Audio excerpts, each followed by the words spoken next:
O que faz um homem que diz lutar pela democracia, como Lula, ser fã e amigo dos piores ditadores do mundo das últimas décadas? Você já ouviu falar em Gaddafi? Esse é o nome de um dos ditadores mais sanguinários das últimas décadas. Ele simplesmente arruinou milhares de vidas do seu próprio povo, na Líbia. Apesar dos crimes contra a humanidade dos quais Gaddafi foi condenado pelo Tribunal de Haia, que atualmente é o principal órgão de defesa dos direitos humanos em todo o mundo, infelizmente o atual presidente do Brasil, Lula, teve fortes laços de amizade com Gaddafi, sendo que pessoas que atuaram ao lado de Lula na campanha do primeiro mandato do qual ele foi eleito, afirmam que Gaddafi chegou até a doar dinheiro para a campanha do primeiro mandato de Lula, literalmente dinheiro manchado com sangue do povo da Líbia. Durante o primeiro e segundo mandato de Lula, ele se encontrou com o temido ditador da Líbia, Muammar Gaddafi, 4 vezes. Num desses encontros, em julho de 2009, Lula chamou Gaddafi de amigo e irmão.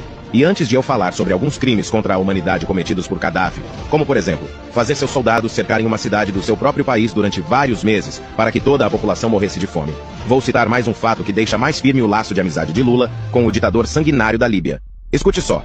Durante a delação premiada do ex-ministro da Fazenda de Lula, Antônio Palocci, o mesmo admitiu que Luiz Inácio Lula da Silva havia recebido $1 milhão para usar na campanha do PT na eleição de 2002. Dinheiro que foi tirado do povo líbio por um governo cruel que durou décadas. Agora me responda, alguém que se diz democrata, aceitar doação de um ditador que ficou mais de 40 anos torturando o próprio povo, é algo normal? Gaddafi era conhecido no Oriente Médio como o monstro do deserto. Ele assumiu o controle total da Líbia após liderar uma revolução no ano de 1969.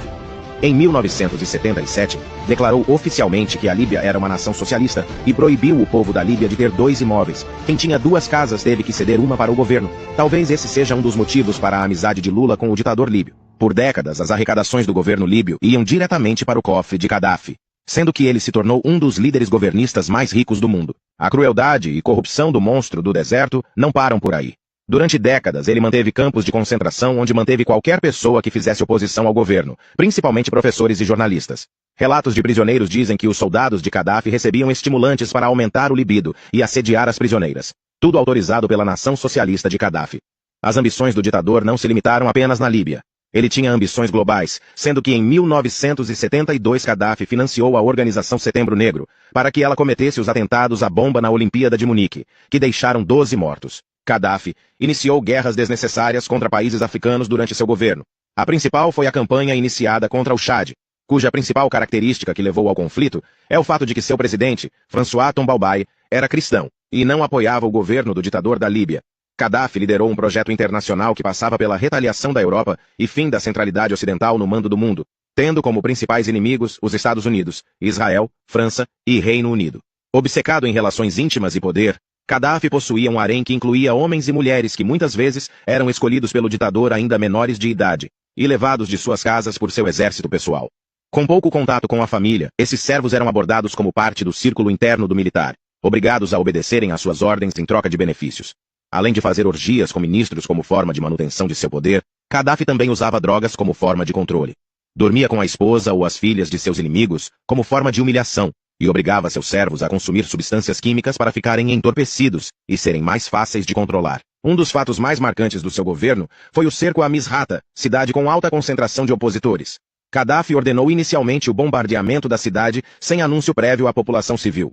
Então, foi feito o cerco militar e o impedimento da entrada de alimentos por 4 meses. Violando os acordos estabelecidos pela Convenção de Genebra, portanto, cometendo crimes de guerra, o ataque contra Misrata levou à morte e ao sofrimento milhares de pessoas, que passaram por fome e doenças sem poder receber auxílio. Gaddafi ordenou a destruição do local, que depois foi o cerne de sua derrubada, e segundo documentos posteriormente revelados, exigiu que o Mar Azul ficasse vermelho com o sangue dos opositores. Em fevereiro de 2011 iniciaram protestos gigantescos do povo líbio contra a ditadura de Gaddafi. O povo cansou de sofrer. Naquele ano, lutando para se manter no poder, Gaddafi autorizou que seu exército matasse pelo menos 50 mil pessoas, o seu próprio povo. No mês de agosto de 2011, o povo conseguiu derrubar a ditadura do amigo de Lula, que acabou sendo morto depois de matar milhares de pessoas. Esse foi o fim da era de terror socialista na Líbia. Novamente eu pergunto, faz sentido alguém que diz ser democrata e da paz ser amigo dos maiores ditadores das últimas décadas? Faz sentido Lula ter mantido um laço de amizade tão grande com Gaddafi? Como minha avó já dizia, diga-me com quem andas que te direi quem és. Sem mais por hoje.